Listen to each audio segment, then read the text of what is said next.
Hi everyone, this is Sherlock's Reincarnation. In this video, you will learn about the notorious serial killer Ted Bundy's life story, the possible factors that might turn him into a serial killer, his modus operandi, and his character traits. Please like the video and subscribe our channel. He was an ordinary-looking man. He had a college degree and extensive knowledge on psychology, law, and criminology. A serial killer next door. He confessed to 30 murders committed in 7 states between 1974 and 1978. Author and Rule characterized him as a sadistic sociopath. Experts classified him as an organized serial killer. He considered himself as the only Ph.D. in serial murder. The person we are talking about is Theodore Robert Bundy. Before going into Ted Bundy's serial killing and his motives, let's go back to the place where the whole story started.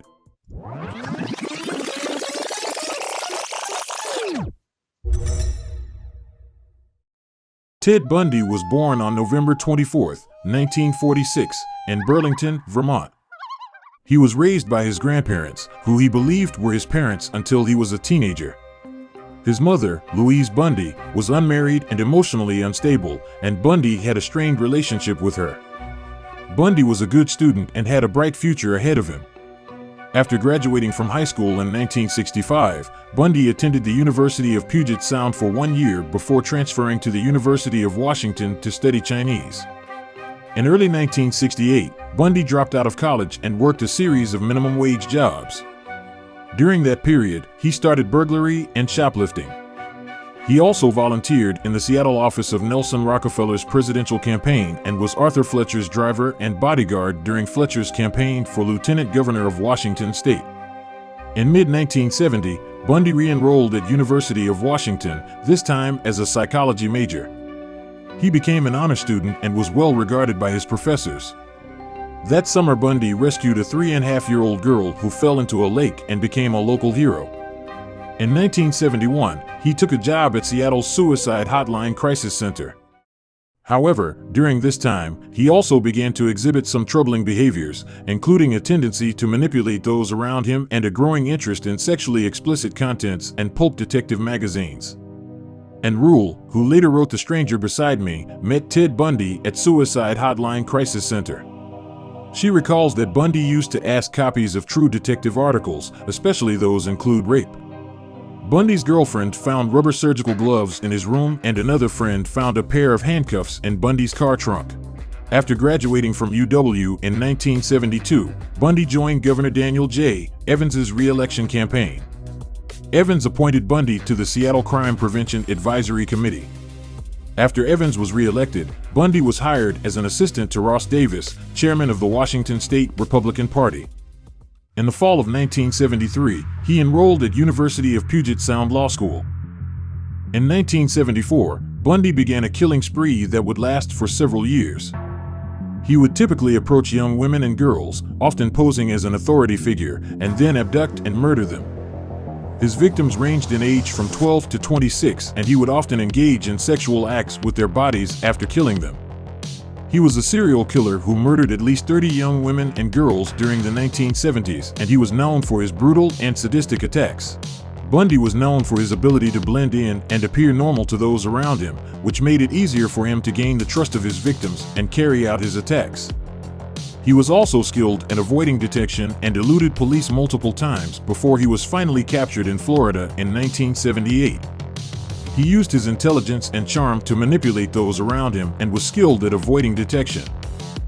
During the prison interviews, Ted Bundy was telling all the details of murders in third person as he was rejecting to admit that he was the murderer. He was just pretending to be a mind reader and an experienced crime fiction reader. Referring to the murderer in third person, while giving all the details about the killings and mindset of the serial killer, he was not just attempting to evade conviction, he was also recreating all the scenes in his mind and looking down on the law enforcement officers. In one of interviews, Bundy was explaining the murders and the mindset of the killer. He didn't want this girl to get second thoughts about going with him to his place. And, also, he was afraid if he started thinking about what he was going to do, he'd become more nervous or lose his concentration or in some way betray himself. It's a critical balance, not a delicate balance. It became almost like acting a role. It wasn't difficult. The more an actor acts in a role, the better he becomes at it, the more he is apt to feel comfortable in it, to be able to do things spontaneously. Bundy had a big sense of self-importance and believed that he was smarter and more powerful than the law enforcement officials who were pursuing him. He showed little remorse for his crimes. There is no definitive answer as to why Ted Bundy became a serial killer, but there are several factors that may have contributed to his violent behavior. One factor may have been Bundy's troubled childhood. He was born to an unwed mother and was raised by his grandparents, who he believed were his parents until he was a teenager. Bundy's mother was emotionally unstable and he had a strained relationship with her. Bundy was also known to be a pathological liar and had a tendency to manipulate those around him. He often lied about his background and accomplishments and would frequently change his appearance in order to avoid detection. Some experts have suggested that Bundy's behavior may have been related to his experiences with sexually explicit and violent contents at young ages. It's possible that his exposure to violent and degrading images may have contributed to his violent fantasies and behavior. Ted Bundy's modus operandi, or method of operation, was to lure young women and girls into his car or to follow him to secluded areas, where he would then attack and kill them. He typically targeted women who had long, straight hair parted in the middle, which he would use as a visual cue to select his victims. The police had identified some similarities in Bundy's victims: long hair, parted down the middle, Caucasian, intelligent, slim, charming, the ones with good families, vanished at night, single girls, wearing jeans or pants when disappeared, and no physical evidence in any of the disappearances. Bundy would often approach his victims in public places, such as college campuses, and use his good looks and charm to gain their trust.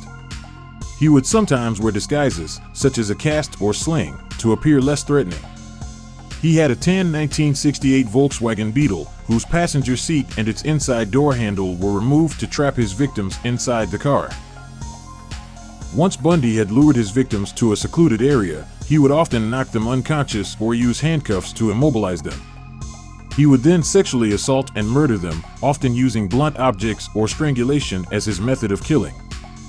After killing his victims, Bundy would often engage in necrophilia and would sometimes keep their bodies for several days before disposing of them. Bundy's modus operandi evolved over time, and he became increasingly brazen and violent in his attacks. There were several reasons why it was difficult to catch Ted Bundy. Ted Bundy committed crimes in multiple states, and law enforcement agencies did not always share information with each other. This lack of communication and cooperation made it more difficult to connect the crimes to one person.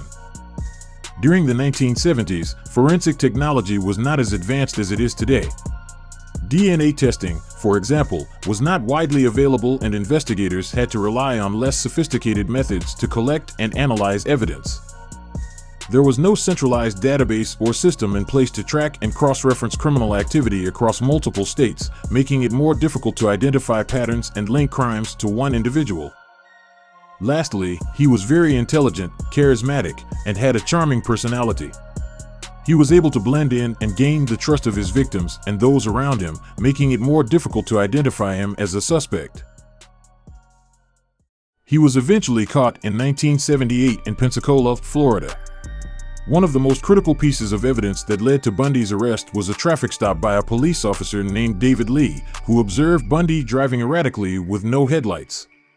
When Lee approached the vehicle, he noticed that Bundy matched the description of a suspect in a recent abduction case. Bundy was carrying burglary tools, and Lee found ski masks, gloves, and other suspicious items in the car's trunk. Bundy was taken into custody and eventually charged with the murder of Kimberly Leach, a 12-year-old girl who had been abducted from her school in Lake City, Florida. Bundy was convicted of Leach's murder and several other homicides and was sentenced to death. However, Bundy continued to deny his guilt and attempted to escape from custody twice. The first time he escaped was on June 7, 1977, from the Pitkin County Courthouse in Aspen, Colorado. Bundy was representing himself in court at the time and had been allowed access to the courthouse law library. He jumped out of a second-story window and fled to the mountains, where he was on the run for 6 days before being recaptured. Bundy's second escape was on December 30, 1977, from the jail in Glenwood Springs, Colorado. Bundy had been moved there from Aspen for a pretrial hearing. He had previously been granted access to the jail's law library and used that time to plan his escape.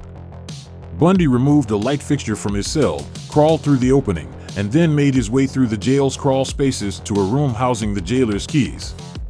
He then unlocked the door and walked out of the jail. Bundy was on the run for more than a month before being captured in Florida. His second escape made him one of the FBI's most wanted fugitives, and the manhunt for him was extensive. He was eventually executed in the electric chair at the Florida State Prison in Stark on January 24, 1989. Before his execution, a crowd gathered in front of the prison and shouted "Fry Bundy, fry."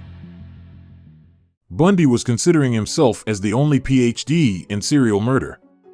He later attempted to explain his perspective. Society wants to believe it can identify evil people or bad or harmful people, but it's not practical.